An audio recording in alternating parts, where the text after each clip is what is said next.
Thank you. I'm very nervous, I have to say it. But first, I want to thank you a lot. Marlon German is not here, but I know he has been pushing to have me here. And also shown that has believed in him and being for being so nice. But all the organizers, I'm very stressed for my English, but I hope you will understand. You're smart people.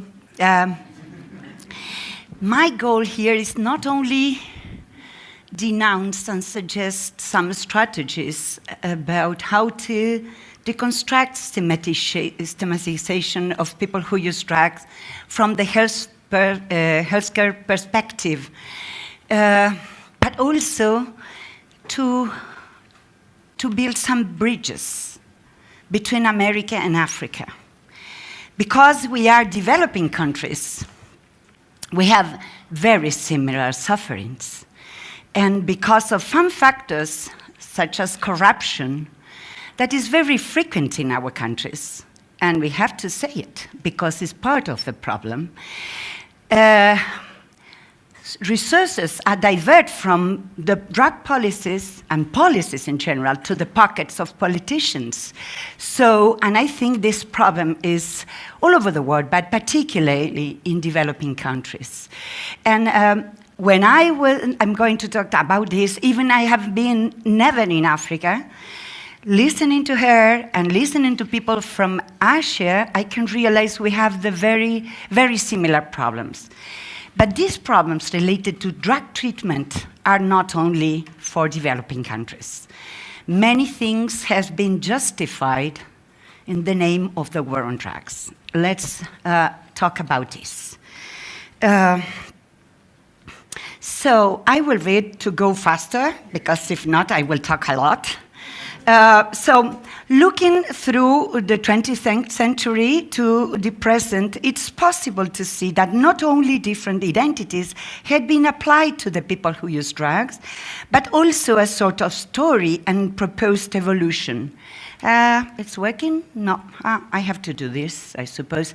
From sinner to criminal, criminal to sick, and more recently to human.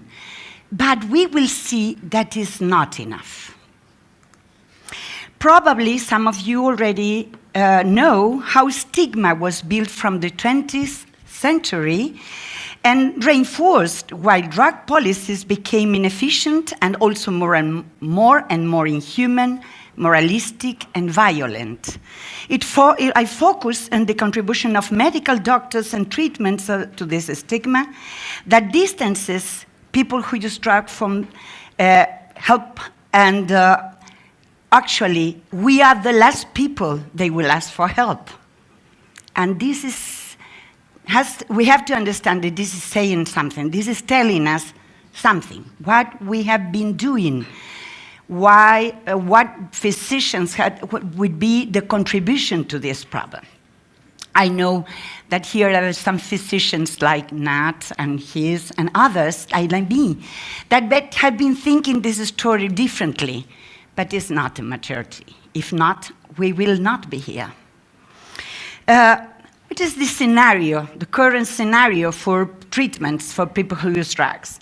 This is what you're seeing. Very often treatments are not indicated according to a diagnosis. More of them are dogmatic and ritualized. No social justice. That means that people are going to the treatment they can pay and not that they deserve. No evaluation and control. No qualification required. No ethical requirements. Actually, ethical issues related to public health and medical practices are the most violated values in treatments for people who use drugs. Physical, psychological, and sexual abuse, compulsory treatment, she has already talked about this, few options other than inpatient mode, therapeutic justice. This is crazy, but it's even being promoted right now. You have to choose to go to jail or to go to treatment.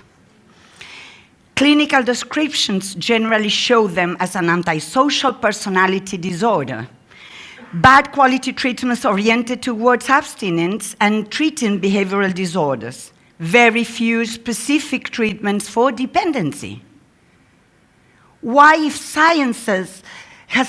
medical science, knowledge have moved ahead so much in other fields, we have almost no specific treatments for dependency itself.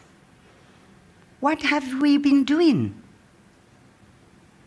Why to treat behavioral issues instead if dependency is a problem from them? And relapse is considering the treatments as a failure and so an indicator of irrecoverable people.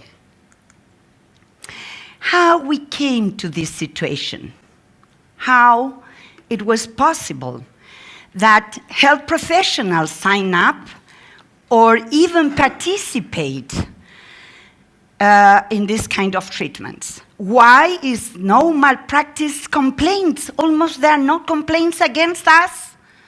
Why? Why no regulation at all? There is very, very few countries or jurisdictions, I could say, where treatments should be homologated or not. What's going on? Can you do that with gastritis? For diabetic people? Can you do that? Can you do what you want to help them? No, from a public health perspective. No, from a medical practice. This is not true. You can do even centrifugate them. Because it happened. Why so? Because there is no rights to care. People who use drugs are very few times thought as people who deserve their rights must be protected as for anybody else. Why? Because there is a warmongering logic that also transverses treatments. So my colleagues have become very frequently the health arms of the war. And they have controlled patients because in treatments they talk about patients and not people who use drugs. They don't talk about gastritis. They talk about somebody that has gastritis. But the identity of people who use drugs is determined by the use of the drug. And this is not a real identity. So regarding education and public health approaches, harm reduction for substances have been declared substances that have been declared illegal is considered apologetic. But it's not harm reduction itself as prevention approach, because it's approved and accepted for any other legal substances, like tobacco, that has demonstrated demonstrate efficacy, reducing the use of tobacco, and also for drink driving. So harm reduction is not the problem. The problem is illegality of the substances that we are working with. And you can start imagining where my point is going to. All these reasons are why people who use drugs are not asking for help and to the health services, except when they are in very extreme conditions or situations. But they have to ask for help. Not only, we are expecting, the system is expecting them to ask for help to stop drugs. But they have other needs related to health. But the system is not prepared to help them and bearing their decisions to go on using drugs. This is not the point. The point is health. And the system should be prepared to help them, even as we also do with people that decide to eat a lot, or even being diabetic to make transgressions and not using insulin. Why they should fit match with some expectations to stop drug to deserve health care. What are we doing? That's why we are not very famous among them. But there's another issue. There's the chemical dependency concept. I like to discuss this because I think generally it is said that the problem is that the drug dependency is considered a mental health disorder. I think it's not a problem. The problem with the concept of chemical dependency is that this is seen as a counter-value of the moral and human idea, because there are other mental health disorders that are not stigmatized. Only those who doesn't fit with the moral and human idea. And drugs is one issue. That's why this is my thought. Why? Because actually, the chemical dependency, I think, is not a problem, because stabilized drug dependency is like any other chronic condition where you need, there's a metabolic modification. What's the problem with that? If they have had the possibility of getting the drugs legally, as we have, some of us, we have been working in heroin programs, and they have very good quality of lives and survival. And they are not related to criminal circuits and things like that. So it's not the dependency itself.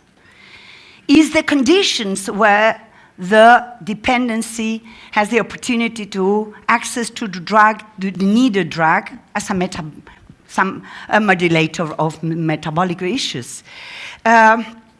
So how we came, again, the same question.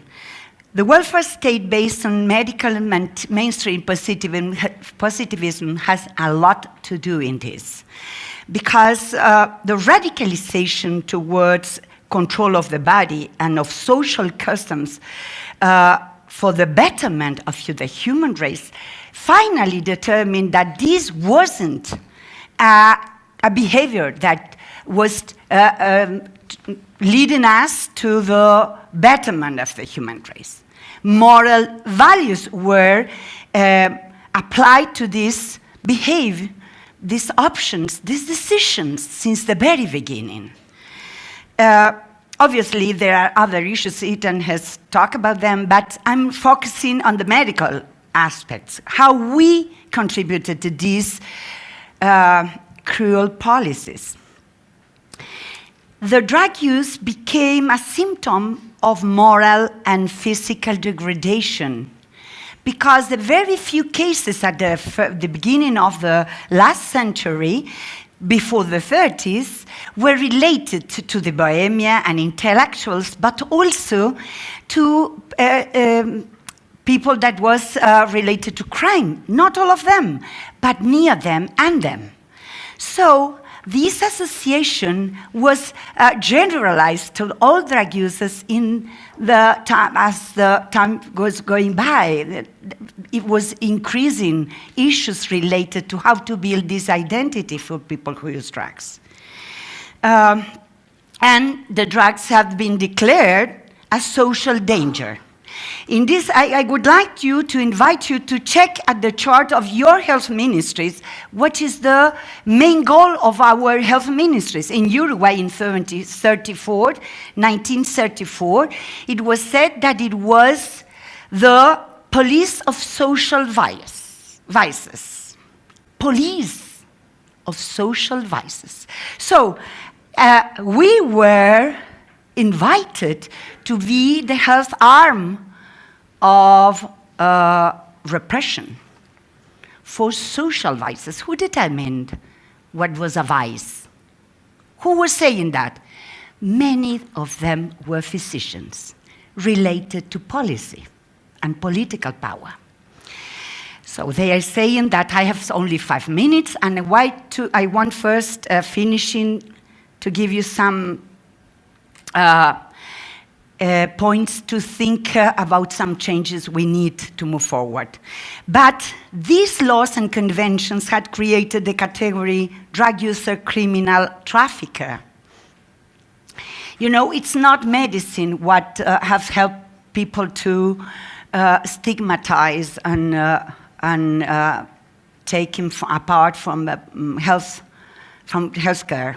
It has been because fortunately, these issues weren't taught at the medicine school when I became a doctor. So when I saw my first patient being in duty, 2 days after I get graduated, I was going to be an oncologist. And looking at the first case I saw in an emergency room, and the way they were treating the girl, the attitude towards her, it was so shameful and so cruel.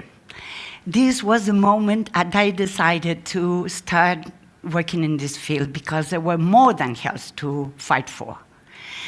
And so I started using medical knowledge, empathy, and common sense and ethics.